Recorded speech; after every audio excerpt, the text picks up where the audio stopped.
شیخ آپ کی ماشاءاللہ اتنی زیادہ عمر ہو گئی ہے، اس کے باوجود آپ کا اتنا حافظہ ہے. اللہ تعالیٰ نے، اللہ کی یہ بہت بڑی رحمت ہے آپ کے اوپر، اور آپ کو نام یاد رہتے ہیں اور پوری تفصیل یاد رہتی ہے. تو یہ کیسے ممکن ہوا؟ آج کل لوگ ہیں وہ بہت زیادہ چیزوں کو یاد نہیں رکھ پاتے، تو ان کو کیا نصیحت کریں گے، یا آپ کا کیا تجربات ہے حافظے کے حوالے سے؟ اصل میں ہم نے علم حاصل کیا کتابوں سے. صحیح. اصل کتاب کو ہم نے پڑھا ہے، اس کا مطالعہ کیا ہے، اس کا حاشیہ دیکھا ہے، بین السطور دیکھا ہے. آج تک میں صرف بخاری کے متن کو دیکھتا ہوں، ترجمہ نہیں دیکھتے. اور کوئی حاشا اوشا یہ نہیں ہے، یہ موبائل پر نہیں، یا موبائل نکالو اور اس میں سے کسی کتب خانے کا حوالہ تلاش کر لو، وہ تو ہوائی چیز ہوتی ہے. صحیح. وہ آئی اور گئی. ہم نے پڑھا ہوتا کتاب سے. الحمدللہ جی، قرآن و حدیث کی برکات بھی تو ہوتی ہے نا. تو پھر دوسری بات یہ ہے کہ جس طرح قاری حافظ قرآن ایک نسخے پر پڑھتا ہے، تو جب وہ پڑھ رہا ہوتا ہے تراویح میں، تو اس کے سامنے وہ ورقے اسی طرح سطریں چل رہی ہوتی ہیں. بے شک. تو اس کا حافظہ اس طرح بھی کام کرتا ہے. اور جو علماء کتابوں سے پڑھ کر آگے استادوں شاگردوں کو پڑھاتے ہیں، ان کے علم میں برکت بھی ہوتی ہے، اور سینے پر جس طرح لکھا جاتا ہے آنکھوں کے سامنے نقشہ ہوتا ہے. بے شک. اور کچھ استاد ایسے ہیں بلکہ عام خطیب واحد، وہ موبائل کو کھولتے ہیں، کسی مکتبے کو کھولا اور اس حدیث کا حوالہ لیا اور پھر اس کو ختم کر دیا. اپنے سینے سے بھی ختم کر دیا، موبائل سے بھی ختم کر دیا. تو اس واسطے وہ علم آپ سمجھتے کہ کتاب کے ساتھ جو تعلق ہے اس کی وجہ سے حافظہ محفوظ رہتا ہے؟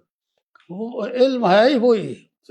میں ایک دفعہ اسلام آباد میں تھا، وہ ہمارے بہت بڑے عالم دین ہیں حافظ مقصود احمد. جی ادھر کے امیر بھی ہیں. امیر ہے، ہاں، اور یہ مامو کانجڑ کے مدرسے کے بھی صدر ہیں.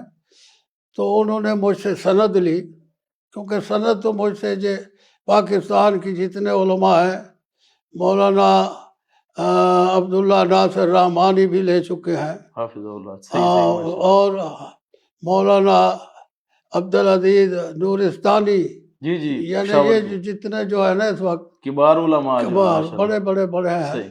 اور یہ حافظ مسعود صاحب جامعہ سلفیہ کے، اور بھی کئی علماء جتنے بھی مدارس ہیں، قاری صہیب صاحب اور مامو کانجڑ کے، یہ ادھر ادھر کے. تو بہرحال انہوں نے کہا کہ میں سند لیتا ہوں آپ سے، اور بخاری پڑھ کر، بخاری کی کوئی حدیث. تو اس کے بیٹے نے کہا کہ یہ میرے موبائل پر ہے حدیث، میں نکال دیتا ہوں. یہ مقصود جو ان کا بیٹا ہے ہمارا. اچھا. تو اس نے کہا کہ نہیں، اصل بخاری لے آؤ. اصل بخاری کی جو برکات ہے، وہ بات ہے، وہ تو وہی ہے نا. تو علماء جو ہے نا اس چیز کو اہمیت آج بھی دیتے ہیں. تو میری یہ اساتذہ سے اور مفتیان سے یہ درخواست ہے کہ اصل کتاب سے وہ فتویٰ تیار کریں اور اپنے علم کا وہاں رنگ دکھائیں، لوگوں کا شکار کیا ہوا نہ چبائیں. یہ تو شعر جو ہے وہ اپنا شکار کرتا ہے. عالم مفتی کو چاہیے وہ کتاب سے خود اخذ کرے، استدلال کرے. امام بخاری کی بخاری ہے فقہ کی کتاب، استدلال کی کتاب، اجتہاد کی کتاب ہے. جو بخاری پڑھ کر مجتہد نہیں ہوتا اس نے بخاری پڑھی نہیں ہے. کیونکہ فقہ البخاری فی تراجم ہی، امام بخاری ہماری فقہ کی کتاب ہے. حنفیوں کی تو قیاس کے مجموعے ہیں، ہماری فقہ کتاب بخاری ہے. تراجم جو ہے یہ فقہ ہے، استدلال کا حصہ ہے. لہذا ہمیں چاہیے علماء کو کہ کتاب سے خود مطالعہ کریں، باب بھی پڑھیں اور اس کی حدیث بھی پڑھیں، پھر استدلال امام بخاری کا سمجھیں. اس طرح بخاری پڑھیں، دیکھو مزہ آتا ہے کہ نہیں.